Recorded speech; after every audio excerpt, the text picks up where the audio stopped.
In 1951, a group of Quakers came from Alabama, and it's part of their ethic to conserve. And so they purchased 3,000 acres, and 1,200 of those acres were still virgin forest, and the group decided to leave it that way just to preserve the watershed. So it was an unofficial preserve for a number of years. But when it got into the 70s, land adjoining their forested area, which had been virgin forest, people started moving into it and cutting bits and pieces. Not too much had been cut, but you could see the handwriting on the wall. The Monteverde Cloud Forest Preserve was founded, and they were purchasing land and got to a point that they were no longer purchasing much. But a group of us here in the community, which included business people, teachers, professors, professional biologists, but a lot of just neighbors that were interested in preserving more, they said, well, let's start a new organization and try to preserve more of this land.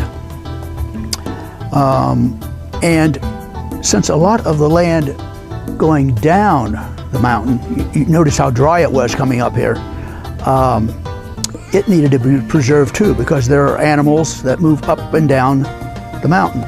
We want to basically preserve biodiversity for as many species as possible, both plants and animals, and in many cases it takes a large area.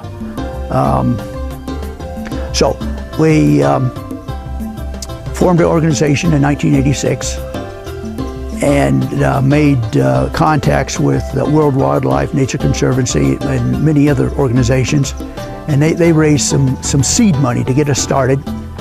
Well, a couple years after we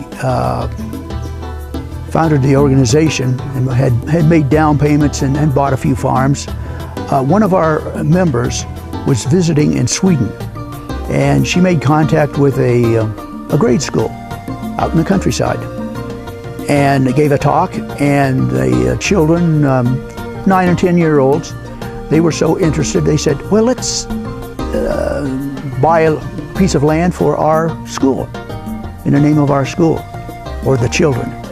So we received money from them, and television crews and newspapers in Sweden got hold of the information, and they started broadcasting about it. And after a few years, practically every school in Sweden was sending us money. We set up a sister organization in Sweden, but now we have them in England and Germany and Japan, as well as the States and Canada. And so it became something that the kids were interested in. So we thought, well, since they've done so much, let's call what we have purchased the Children's Rainforest.